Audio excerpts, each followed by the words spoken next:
Olá, alunos, sou o professor Cristiano. Estou aqui para mostrar a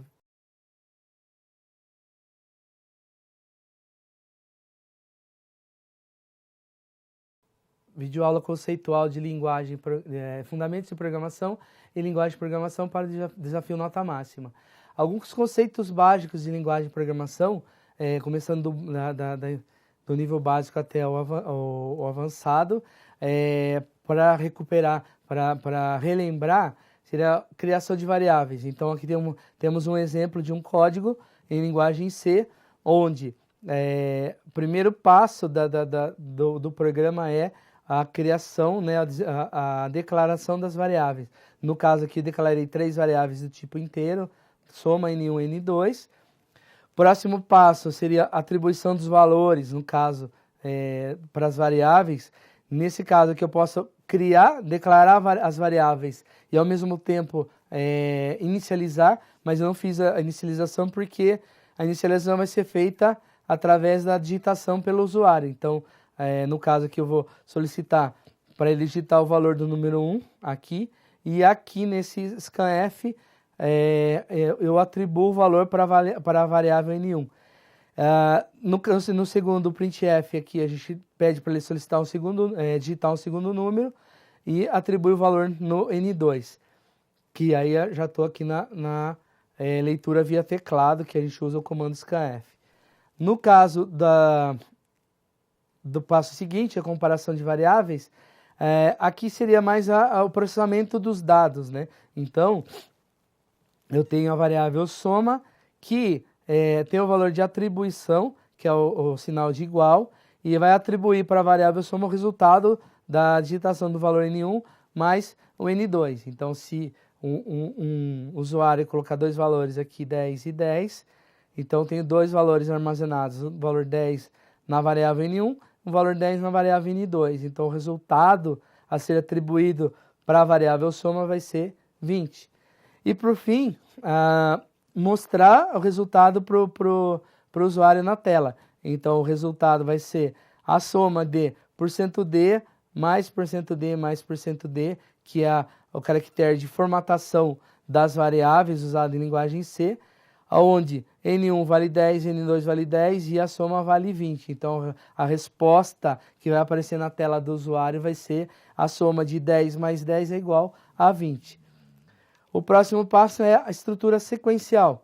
Então, a estrutura sequencial de uma linguagem de programação, ela nada mais é do que a leitura do código pelo compilador, desde o seu início lá do método da função main, até ele encontrar o final do código. Então, lendo na linha a linha, até que chegue ao final da execução do código. Então, a estrutura sequencial, leitura do código fonte de forma sequencial, e não tem desvios de lógica. Então, no caso aqui, eu não consigo testar. Eu faço um programa que peça para digitar 4 notas do aluno. Aí ele digita, o usuário digita as 4 notas, o programa executa a média e mostra na tela. Ele não tem o desvio lógico, no caso seria, se o aluno ficou com nota maior ou igual a 6, ele está aprovado. Se o aluno ficou com nota menor ou igual a 6, ele está reprovado. Então, esse desvio lógico aqui na estrutural a gente não usa. A gente pode usar os operadores aritméticos, lógicos e comparação. Então, os aritméticos, a soma, subtração, multiplicação, divisão que retorna o valor do resto da divisão. Lógico, menor, maior, menor, igual, maior, igual, diferente, igual, igual, igual. E de comparação, desculpa, esse é de comparação, aqui.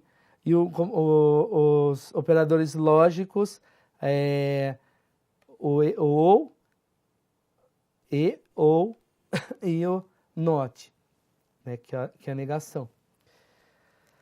Próximo passo, estrutura condicional e de repetição. Então, a estrutura condicional ela permite alterar a lógica do processamento do programa baseado em uma condição.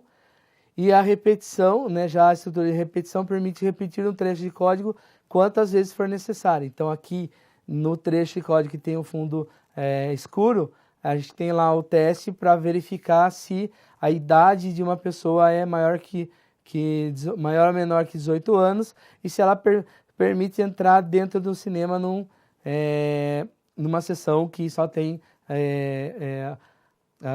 a idade seja maior que 18 anos. Então, no caso aqui, o usuário digita a idade e aí eu faço o teste lógico. Se a idade menor ou igual a 18, você não pode entrar na sessão de cinema.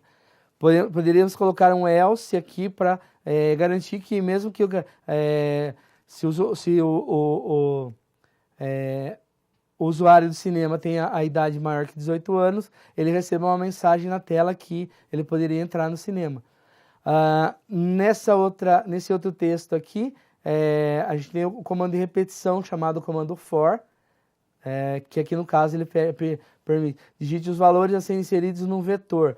Então, no caso aqui a gente está trabalhando com um vetor, né, que é uma das construções que existem em linguagem de programação, ele está pedindo para digitar valores a serem inseridos no vetor. No caso, poderia ser um vetor de notas. Então, eu queria saber as notas de todos os 40 alunos de uma sala de engenharia, os 30 alunos de uma sala de enfermagem, e assim por diante.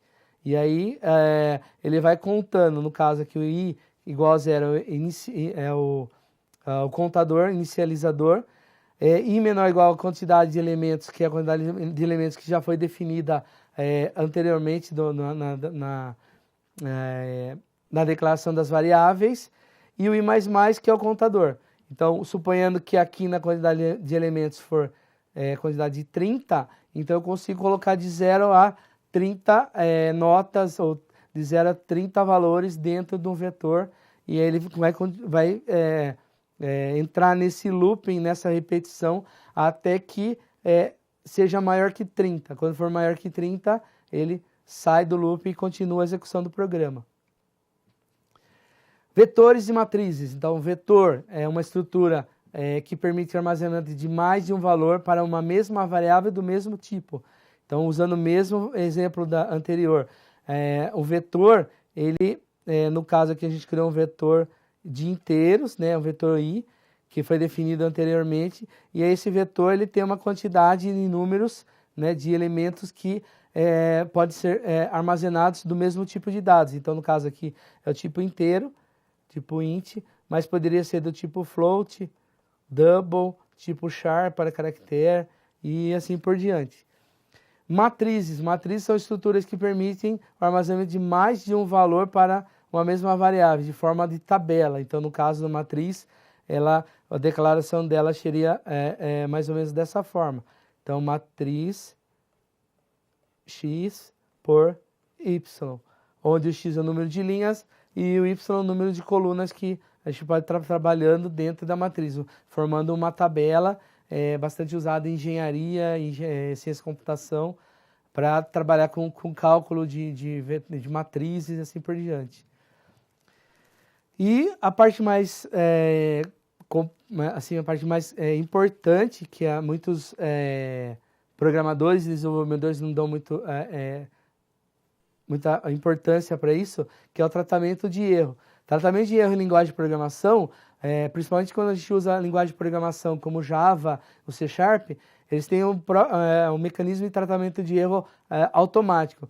Mas existem alguns tratamentos de erro que a gente consegue evitar criando alguma lógica de programação para evitar isso. Na linguagem C, a gente não tem tratamento de erro, então a gente tem que criar esse mecanismo para evitar que um código gere um erro. Então, no caso aqui, a gente tem tratamento de erro podem ser feitos para evitar que o programa pare de funcionar como erro de compilação. Aí não tem como... tem que ler o código, entender o código, verificar onde que a gente pode ter errado para que o erro, na hora de compilar, o erro seja evitado. Erros de lógica, no caso aqui no exemplo, a gente tem um exemplo de tratamento de erro de lógica e erro de execução. Então aqui o programa já executou, a lógica está correta, foi compilado, mas no momento da execução do programa, alguma declaração foi feita ali que algum dado foi inserido que ocorreu um erro de execução. Nesse trecho aqui, a gente tem um erro mostrando se o número é igual a zero. Então, no caso aqui, ó, se o N2 for igual a zero, a gente não pode dividir por zero. Então, é o erro do clássico de matemática, que é a divisão por zero. Se eu não colocasse esse if aqui em cima, ele já cairia direto na resposta, e se o valor do divisor fosse zero, ele já ia dar um erro de execução. Então, o erro de lógica dele estaria certo, ele ia compilar, mas na hora de executar o programa, ele já daria um erro de execução. Na linguagem Java, que é uma linguagem de programação, a gente tem o try-catch, que é mais simples para trabalhar com tratamento de erro. Então, aqui tem o try, que seria a parte que vai executar o programa sem ocorrer nenhuma exceção. Então, se todo o programa, no caso aqui, está tentando procurar um arquivo TXT, se o arquivo TXT estiver no lugar certo, sem problema nenhum, ele executa e o programa continua. Se caso o arquivo não estiver no lugar certo, ele entra no catch, que é ele vai mostrar para o usuário que não foi possível abrir o arquivo para leitura. Ou pelo arquivo estar corrompido, ou por ele estar em outra pasta dentro do servidor, do sistema. E o finally, se os dois programas, o try for executado, no final sempre ele vai cair num programa, no método finally, que vai finalizar o programa. Nesse caso, aqui ele está falando para fechar o programa. O finally, na linguagem Java, ele é opcional. E resumindo assim, fundamentos de linguagem de programação e linguagem de programação, a gente tem que saber da onde que a linguagem de programação veio, né, o tipo de linguagem, quais são os conceitos básicos a partir de criação de variáveis, tipos de dados, estruturas que a linguagem de programação vai ter. Normalmente você tem estruturas estruturadas, condicionais, de repetição, saber trabalhar com vetores e matrizes e todos os conceitos relacionados a tratamento de erro, que normalmente a gente encontra, principalmente quando estão estudando na faculdade, a gente não dá muita atenção para o tratamento de erro, porque hoje em linguagem de programação, como a linguagem Java, ela já tem um tratamento de erro mais ou menos automático. Então, ela resolve um erro de lógica, um erro de execução automaticamente. Então, isso seria o resumo bem rápido do que é fundamentos de linguagem de programação e linguagem de programação para o desafio nota máxima